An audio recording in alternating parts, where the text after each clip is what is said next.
Capital One card to bank account transfer, myth or money magic? Ever stared at a near-empty bank account while clutching a Capital One credit card in your other hand? That feeling of, if only I could just transfer some of this available credit into my spending money. Well, hold on to your hats, financially savvy friends, because we're diving deep into the world of Capital One card transfers and whether they're a reality or a recipe for financial disaster. Now, before we jump in, let's be clear. Ideally, you wouldn't want to be in a situation where you need to move money from credit to debit.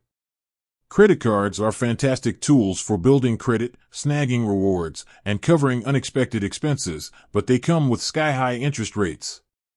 So, using them like an ATM isn't exactly a recipe for long-term financial success.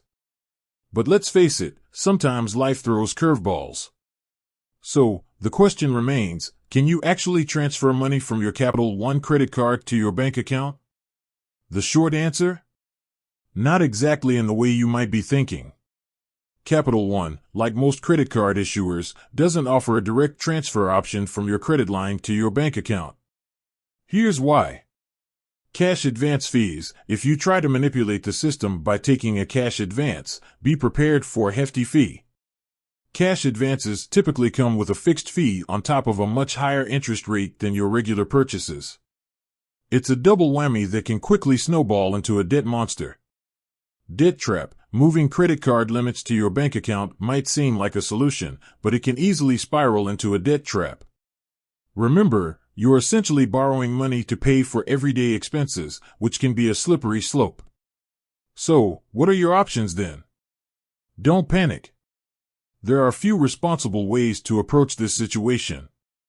Balance transfer. This involves transferring your existing credit card balance to a new card with a lower introductory interest rate. This can buy you some breathing room to pay down the debt without accruing those high interest charges. Just remember, introductory periods eventually end, so make sure you have a plan to pay it off before the rate jumps. Consider a personal loan. Depending on the amount you need, a personal loan from a bank or credit union might be a better option.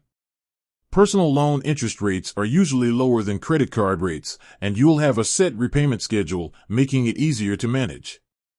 Sell and used items. This might sound like a hassle, but it's a fantastic way to generate some quick cash.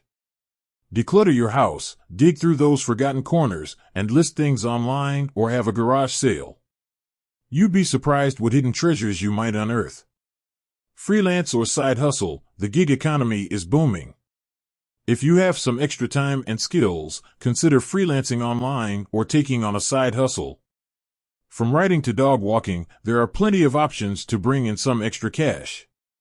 Remember, these are just a few ideas, and the best course of action depends on your specific situation. Here's the key takeaway. While a direct transfer from your Capital One card to your bank account isn't possible, there are responsible solutions to address a temporary cash flow shortage. Final word, before resorting to any credit card maneuvers, make sure you've exhausted all other options and have a solid plan to repay any borrowed funds. With that said, thanks for watching, and until next time.